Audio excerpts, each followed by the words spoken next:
welcome back. So we're playing Endless Summer Book 2, Chapter 4. A prosperity catalyst lies ahead. Can you convince the Watcher Queen of your innocence and time to do something about it? So we're going to have to convince some people, put our little charm to the test. Chapter 4, Island Justice. Going to have to be a charmer, going to have to be a seducer. Nah, I'm just kidding. Ooh. You're escorted to a vast chamber within the central tree of the Watcher village. A large crowd stands gathered inside, golden eyes stare somberly from elaborate masks. Sup, peeps? Silent treatment, huh? I can handle that.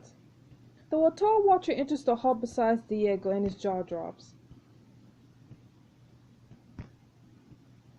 What is it? What's happening? The tribunal has assembled to judge your fate. 3 will speak up for your tribe and 3 for your group. So we're gonna have to pick. We're gonna have to pick like who speaks for our group. At the seated Watcher's command, you, Alistair, and Alila are free from your restraints and ushered towards a throne made of woven roots. Hey, wait! I'm going up there too. Craig and the others are forcibly held back by a contingent of Watcher guards. Good luck, Shane. Thanks, I'll need it. Yeah, apparently we're counting on you. No pressure or anything. The shaman you seen earlier hobbles forward to meet you. He begins chanting in a deep, resonant voice. He brings his palm to your forehead.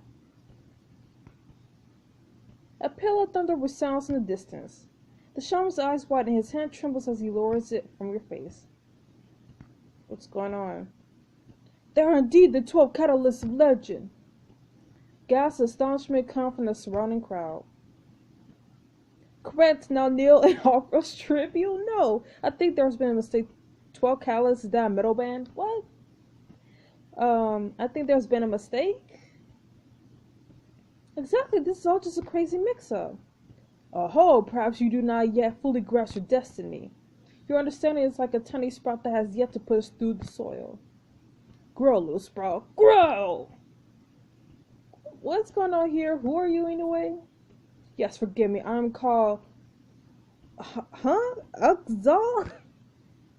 Perhaps one of our oldest legends might shed a little light on your understanding. The shaman relaxes against the staff, a smile in his crimson eyes. Long ago, our tribe has visited by one who moves unhindered among the branches of the great tree of time. The Endless, as we call this one, foretold of 12 individuals whose arrival would herald Losty, the making of the world. Inspired by visions of those who would come, our ancestors crafted the 12 idols of flawless amber. These Volta pleased the Endless, and for many tranquil years they were kept in a temple deep in the forest. But peace is inevitable, followed by strife. Conflict among our people saw the idols stolen and scattered across the island. The Endless consoled us, announcing that when the Volta are finally reunited, the power to protect the island will be within reach. Clearly, you are the 12 catalysts, and Ranlosty is upon us. And that's a good thing? Some will say no, but I believe it is, for there is time yet to stop it. The regalia-attired Watcher seated on the throne speaks. If this is true, Exiled, then we must proceed carefully. Since when can you all speak English? We learn quickly, young one. Catalyst, I am Zemadra of Devanti. I will know your purpose on this island. We want to help save the world, find a way home, rescue our friends. You see, they care nothing for the island. All will come to ruin if we do not act now. War Chief Serxa, what say of you of the Catalyst? The 12 have brought great upheaval with them, yes. Not only did they reject their sacred journey, they waged war upon our people at every opportunity. If we do not stop them here and now, Ranlosty will be our doom. The heavily armored Vanti pulls out a ceremonial knife. Its obsidian blade glistens in the firelight. Ooh. As War Chief Listo, I declare the callous blood enemies of the Vanti. Piercing war cries erupt from the crowd. As the din crescendos, Xeroxa cuts a gash on her arm, and raised the bloody knife above her head. Roar! Madness! Such unnecessary theatrics. On what grounds do you invoke this? They violently resisted Prince Varma's escort. They attacked the short guardian and irresponsibly manipulated the crystals of Banu. Now they burned the Valley of Tombs, not to mention endangered the life of our dear keeper of the old faith. Saraxa sneers at Uxal, who shakes his head dismissively. Short guardian? I don't remember any guardian. She speaks to the great crowd, one of the 4 mighty beasts who guard the island. For generations we know the appearance of the catalyst signaled great destruction. Now we know they are the destruction. We have also been taught what we must do to save the island. The time has come. The 12 must die. She slowly lowers the knife, glaring unblinkingly at you and the others. I see. Putting our faith in the catalyst is clearly a great mistake, but you will have us extinguished, then risk and face velocity on our own. Zimedra turns towards the tall Vanti who is standing amid the crowd. And what do you think, Varn, my son? Would you have us aid the catalyst or sentence them to death? It's not my place to speak before the tribunal. Varn, I think I always knew that was his name. I bet he could sway the court in our favor, though it might take some encouragement. No!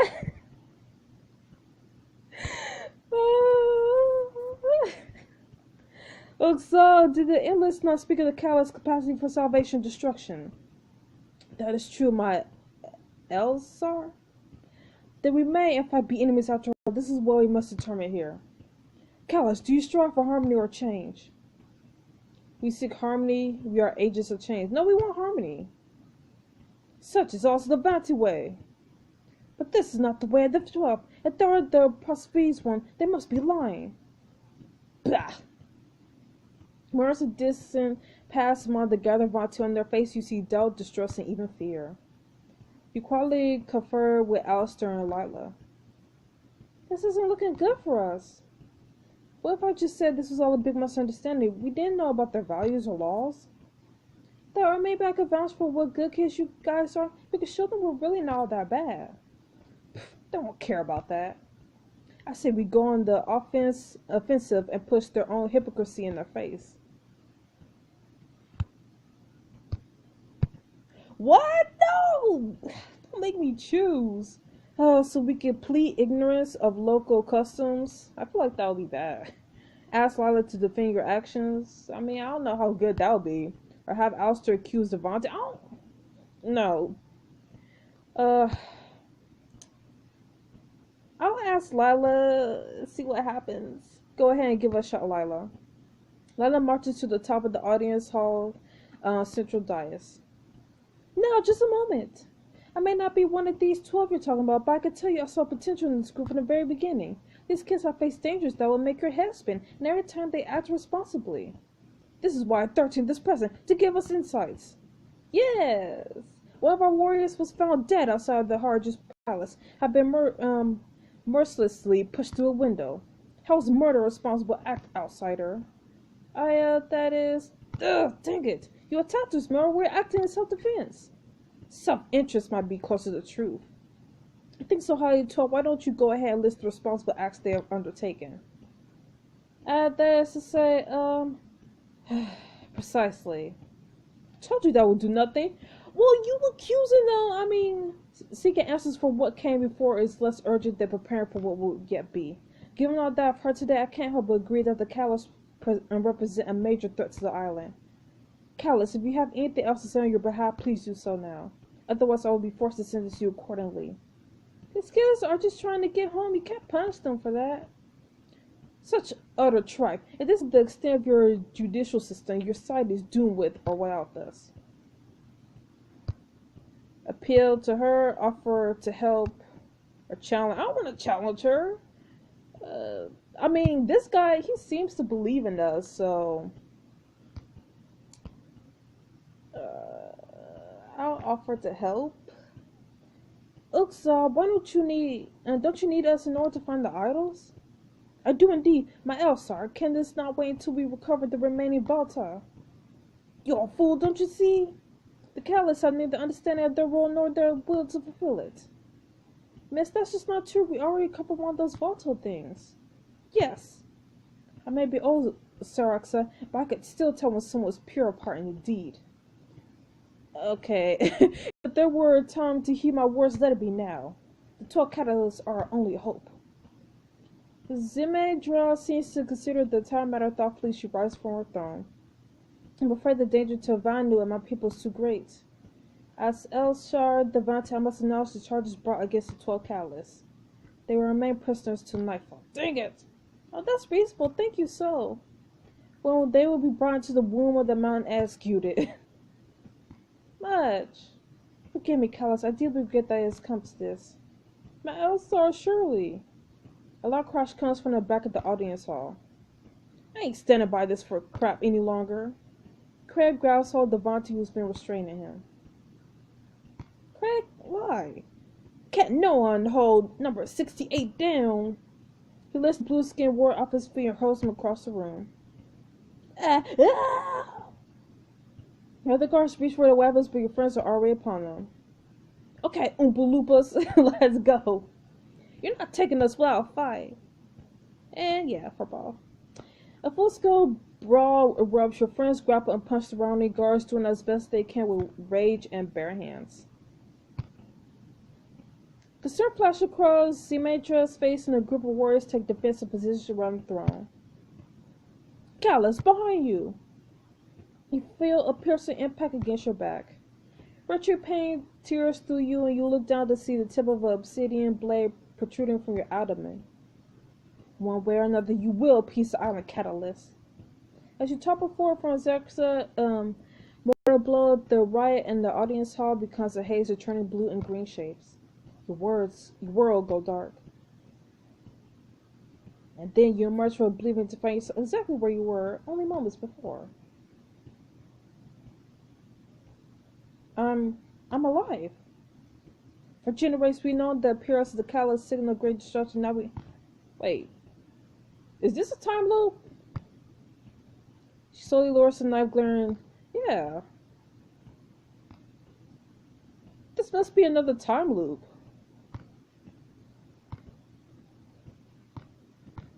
Yeah, we already been through this.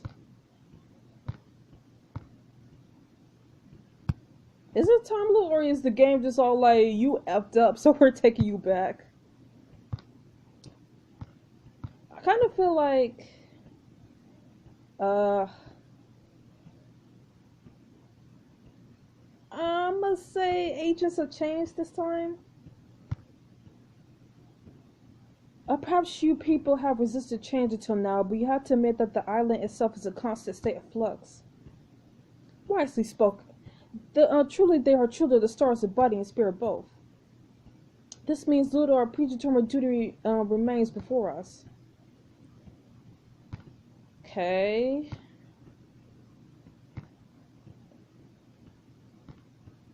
Okay, so I'm going to try to pick someone else then. So last time I went with Lala, this time we'll go with Alistair. Alright, Alistair, let him have it. Alistair calmly saunters to the top of the audience hall central dais. Ladies, gentlemen, and what have you, what we have here is a farcical excuse for justice. I haven't seen such a poor appraisal of facts since Craig tried to convince me that Keanu Reeves was a vampire. Have you looked at the dude? He hasn't aged a day in 20 years. So has Morgan Freeman. What foolishness is this? Get to the point. In every encounter has been your people who waged the war on us, begin with a certain follow or die ultimum on the beach. Like you, we sought to survive in an environment where all the nature seemed bent on killing us. But alas, it appears civilization is the most dangerous predator. The crowd is early silent as Alistair leads the dais, and in the distance you see Diego miming a mic drop. Diego. Seeking answers for what comes before us, less urgent than preparing for what will yet be. Given all that I heard today, I can't help but agree that the Catalysts represent a major threat to the island. Catalyst, if you have anything else to say on your behalf, please do so now. These kids are just trying to get home. You can't punch them for that. Okay. Okay, so the last time we went with him, this time we'll go with her. Your Majesty, there's been a huge omission to the facts presented so far. It was Edward Rourke who actually caused all this. If you want justice, he should be on trial as well. The Hydra is indeed a blood enemy of our people. However, if you will overlook responsibility for your own actions based on those of others, how can we ever hope to protect the island during round losty? Demetrius seems to consider the time I thoughtfully reaches a decision regarding the charges against the 12 Catalysts. Catalyst, the threat you pose on the island and our way of life is unquestionable. However, I believe that the fate of the Bounty may yet depend on you. Yolanda, go, yes! Oh my gosh. No, for our safety and your own, I must order your immediate imprisonment on Shark 2 Isle. What? Imprisonment? It may be a little comfort, but at least you will be safe there while we seek to bring Losty to a peaceful end. You have no right to prison. Us travelers, our right to safety and agency are protected by international law. This might be the best we could hope for. Mercy? Mercy for the ages of our destruction? You question my justice, Roxa? As you would have it, my Elshar. Such a grievous day. Guards began to forcibly escort you out of the audience hall. So was that good? I kind of feel like it was. Because there's no loop. As you're being led out of the village, a strange child begins walking next to you. Aw, he's cute. Sorry, I don't... He said, I'm not afraid of you. The child waves after you as your group is brought down a winding staircase. I'm not gonna stick out my tongue. Catalyst. Huh? Oh, almost Catalyst. Catalyst? Come back soon, Catalyst. So cute. Soon, you're on a bounty boat bound for a distant islet. The young prince, Barbara, and the shaman Uxal accompanied the guards escorting your group. Where are you taking us? Answer me! Shark 2 Isle is a place of exile. Those who set foot upon the shores will never return to Vanu. And so we read the folly of island justice. Shane, look at this! Diego points to the water where a school of large dark fish are visibly swimming alongside the boat. Varen gently reaches out to pull Diego's arm back into the boat. What? They're fish. It's not like they're going to get offended. No, it's dangerous. Varen removes a feather from his braided top knot and drops it off the side of the boat. The fish submerge into motion and a flash to them tear the feather to shreds with razor sharp teeth. Ooh. Yeah, my hand was almost a supporting cast member in the remake of Piranha 3D. Thanks, Baron. Of course. The Kali eat anything that crosses these waters. The wood of our boat is coated with the rare salt that they find poisonous, else this vessel will soon be torn apart. Of course there are wood-eating barracudas here. Why wouldn't there be? As the shaman turns to gaze out across the sea, you glimpse a strange tattoo on his back. It appears to depict a mountain with the face jutting out of the side. So what's the story with your back tat? It's some of the old fate. It would be difficult to explain to you, Callus. Well, I've seen some stuff try me. Does it have to do with the endless? Yeah, pick that. As his eyes brighten at the mention of that name, he begins reverently reciting something in the Vanti language. What's he saying? I picked up some Vanti 12 before the door, standing silent guard. At the base of the mountain, the one awakens? It's the legend of the threshold, a place I've etched into my skin. The threshold, it's a place on the slope of the volcano? Yes, indeed. But it's no longer matters now that we may never see the prophecies of the endless fulfilled. The shaman abruptly hobbles towards Quinn. Huh? No, not good. I sense that withering has taken roots in you. If left unattended, it may soon claim your life. I don't know what you're talking about. Quinn, he's basically saying that you got an illness and you're gonna die. I think you do. The way you collapsed in the rainforest yesterday, something's going on, Quinn. Please promise me you guys won't be shocked or sad. It's that bad? I have a condition called Rotterdam syndrome. It's an autoimmune disease. There's no cure. Heavy silence falls over your friends. When were you diagnosed? When I was 4, my parents tried everything. My dad spent the last of his savings on the experimental treatment which actually made it go away until a few weeks ago. Quinn clutches her left hand in a vain effort to keep her from trembling, a tear streamed down her face. I'm going to die in the next 6 months or maybe sooner. Oh, Quinn. Michelle moves forward to hug Quinn. You're braver than all of us. We'll find a way to cure you. You're not going through this alone. Yeah, you're not going through this. You have us. We're here for you no matter what. You can count on that. Thank you. I need to hear that. I just didn't want to burden you all with this. You're one of us, Red. We all gone to this together, and we're getting out of it together. We'll never turn our backs on you. Thanks, everyone. Just then, two Avanti leap into the shallows to guide the boat ashore.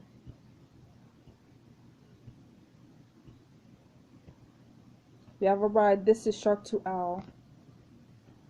This is where you put prisoners? It totally looks like the final level of Dino Melee. Graphics on Ultra. Exact. Now, I was going to say something else. I'm sorry, Diego. I must leave you here. It's not your fault. Your English is getting really good, by the way. Keep working on it. Yes, I promise to do so.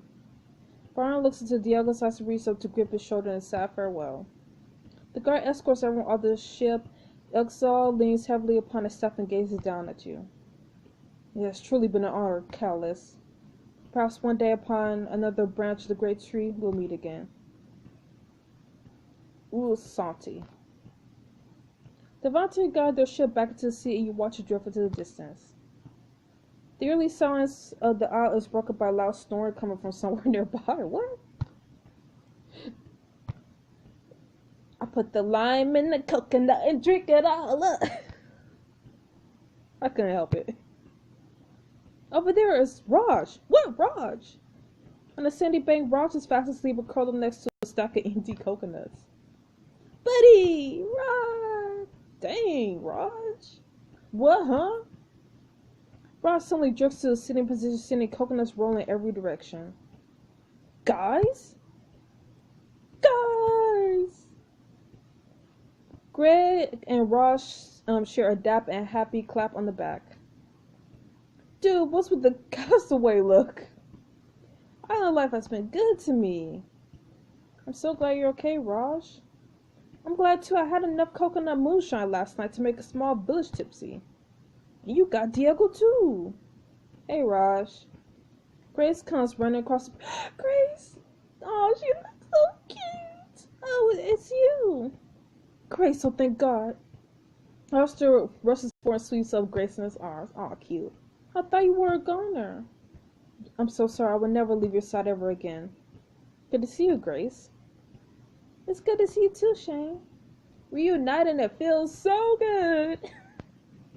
It's getting late. We should find a place to set up camp. The manor's falling apart, but shelter. Grace points towards their opposite 3-story manor overlooking the shore. Wow, it's beautiful, or at least it was. What exactly is this place? Looks like the set of a soap opera, or maybe Jack Sparrow's hideout. I think it's our new home.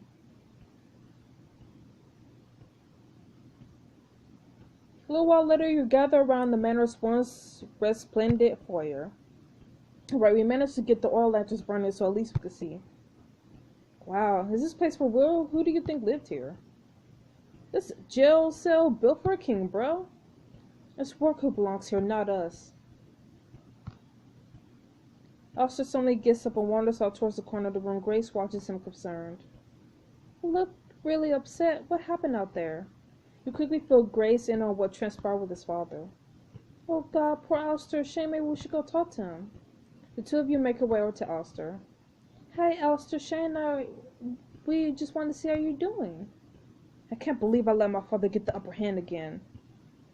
None of us had any idea that work was stalking us. You shouldn't blame yourself.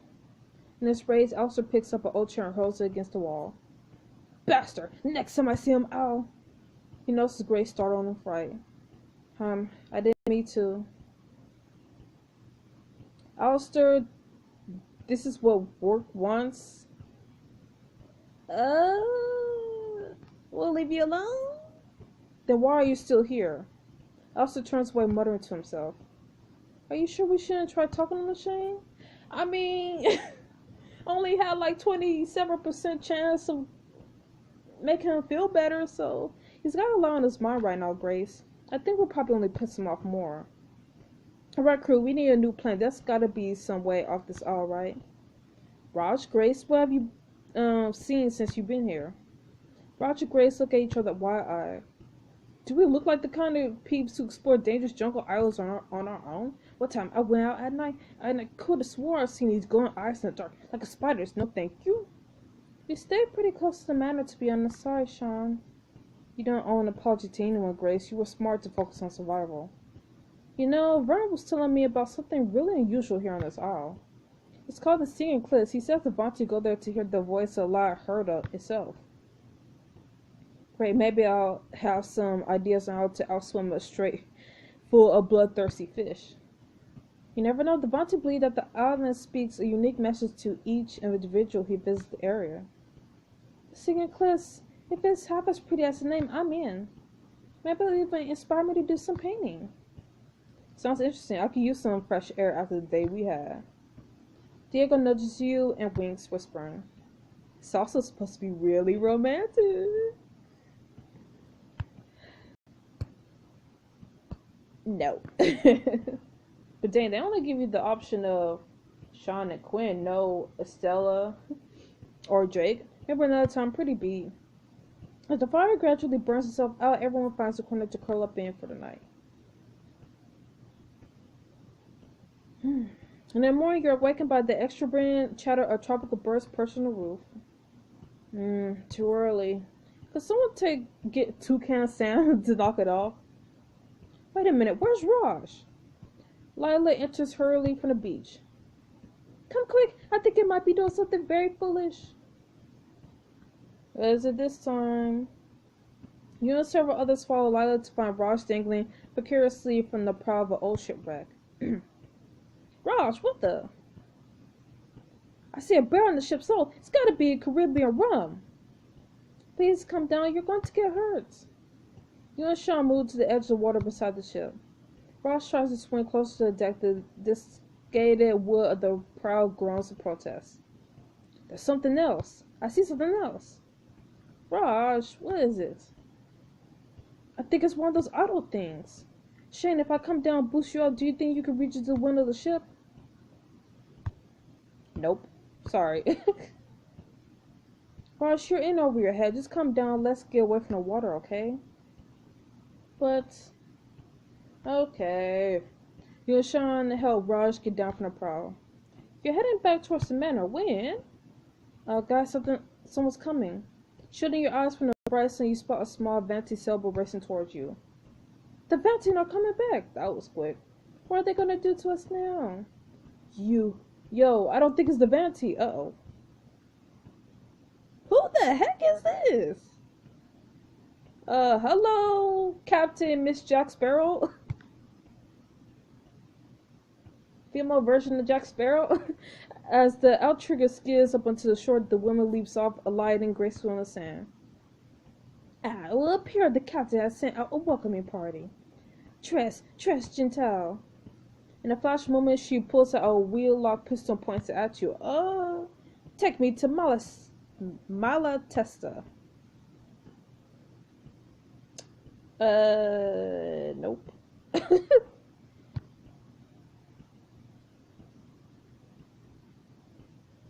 So that was an interesting chapter, and so wow, and now we got a new person, and who the heck?